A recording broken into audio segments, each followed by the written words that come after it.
حضور السلام علیکم. ایک کامن ایشو یہاں ایلیگیشن اسلام کے اگینسٹ ریز کی جاتی ہے کہ عورتوں کے اوپر سختی کی جاتی ہے، جیسے برقع پہننا ضروریت ہے اور سختی کی جاتی ہے، اور عورتوں کے اوپر فرض ہے اور ان کے پاس کوئی چوائس نہیں ہوتی.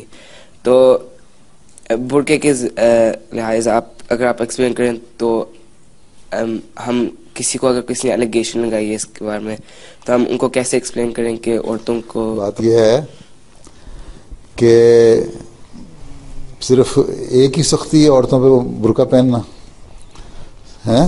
مرد سختی پتہ کیا ہوتی ہے؟ کسی کو نو سخت، کسی کو تم پریشرائز کرنا، صرف ایک بات تو نہیں نا ہے، اور بہت ساری باتیں ہیں.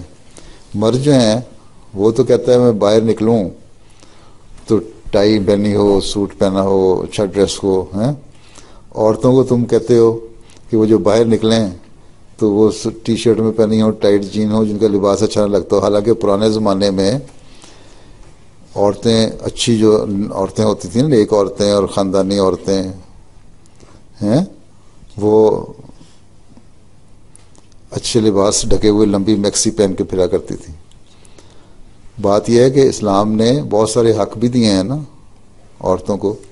اسلام نے قرآن کریم میں جو حق ہیں پہلے نہیں دیے جاتے تھے، مثلا کہ عورت نے شادی کی ہے، اگر طلاق لینی ہے تو صرف مرد کو حق ہوتا تھا پہلے، بلکہ اب تک عیسائیوں میں اب تک حال سے 19th سینچری بلکہ 20th سینچری تک، 20ویں صدی تک عیسائیوں میں بھی عورتوں کو حق نہیں تھا طلاق یا ڈیورس لینے کا. ٹھیک ہے، قرآن کریم نے 1400 سال پہلے حق دے دیا. ٹھیک، مردوں کو روک دیا کہ عورتوں پہ سختی نہیں کرنی، نرمی کا سلوک کرو. ہیں سوائے اس کے کہ بہت ہی کوئی بے حیا ہو جائے، وہ ایک علیحدہ قصہ ہے. بعض باتیں ہیں. پھر عورتوں کو ابھی تک یہاں بھی عیسائیت میں بھی اور ان یورپین ملکوں میں بھی وراثت کا قانون نہیں تھا. وراثت پتہ ہے، کسی کا انہیریٹنس کا قانون نہیں تھا. کوئی مر جاتا تھا کسی کا باپ تو اس کے بچے، اگر 2 لڑکے اور 1 لڑکیاں ہیں، 2 لڑکیاں اور 1 لڑکا ہے، تو لڑکے کو ساری پراپرٹی چلی جاتی تھی، بیٹی کو نہیں ملتی تھی. ٹھیک ہے، لیکن قرآن کریم نے شروع سے حق دے دیا. ٹھیک ہے، اور بہت سارے عورتوں کے حقوق اللہ تعالیٰ نے دیے. آنسر نے فرمایا کہ عورتوں پہ سختی نہ کرو، مارو نہ. ہیں اور باقی لباس ہے، قرآن شریف میں لباس لکھا ہوا ہے، ہر ایک کا کوئی ایک کوڈ ہوتا ہے. عورتوں کے لیے ایک ڈریس کوڈ ہے. ٹھیک ہے، لباس کا ایک معیار ہے. ٹھیک، اللہ تعالیٰ نے کہا کہ تمہیں عورتوں کو چاہیے کہ اچھا لباس پہن کے دیکھیں، تاکہ جو مرد تم میچور ہو رہے ہو، تمہیں پتہ ہے بعض باتوں کو اسکول میں بھی سن لیتے ہوگے، بعض بچے ان کو نہیں بھی پتہ، عورتوں کو گندی نظر سے دیکھتے ہیں. ٹھیک ہے، اس لیے اگر وہ لباس میں، اچھے لباس میں ہوں گی تو ان کو اس طرح کوئی نہیں دیکھے گا.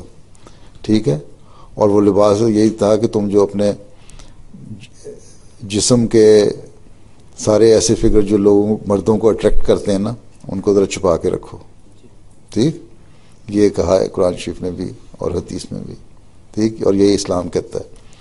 باقی یہ کسی نے نہیں کہا کہ زبردستی یوں کر کے منہ باندھ دو اور سانس بھی روک دو اور آنکھیں بھی نظر نہ آئیں، جس طرح وہ طالبان نے سختی کی ہوئی ہے. ٹھیک ہے، ٹھیک ہے نا. میں نے پچھلے دنوں میں لجنہ میں ایک تقریر کی تھی، وہ تو انگلش میں تقریر تھی، تم سمجھ بھی سکتے ہو، اس میں پردے کی باتیں بیان کی تھیں. پچھلے دنوں میں ایک کارٹون آیا ہوا تھا. طالبان یہ کہتے ہیں کہ عورتوں کو کار ڈرائیو کرنے کی اجازت بھی نہیں ہے. ٹھیک ہے، کیونکہ وہ باہر آ جاتی ہے اور ایکسپوز ہو جاتی ہے اور اس کی آنکھیں نظر آ جاتی ہیں اور چہرہ نظر آ جاتے ہیں، تو یہ کریں گی. ٹھیک، حالانکہ یہ سب بےہودہ باتیں ہیں، غلط باتیں ہیں.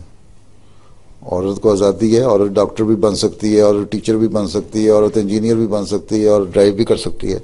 ایک کارٹون آیا ہوا تھا پچھلے دنوں میں کہ ایک کار کو انہوں نے شٹل کاک برقع پہنایا ہوا تھا، ہاں، وہ سارا یوں گھیر کے آگے اس کی جالی لگائی ہوئی تھی دیکھنے کے لیے، نیچے اس کے کیپشن لگائی ہوئی تھی، لکھا ہوا تھا کہ طالبان نے عورت کو کار ڈرائیو کرنے کی اجازت دے دی. تو اس طرح کی بھی بےہودگی فضول قسم کی باتیں کرتے ہیں لوگ. اسلام یہ کہتا ہے کہ تم سب کچھ کرو لیکن اپنے لباس کا خیال رکھو اور زیادہ مردوں سے مکس ہونے سے بچو.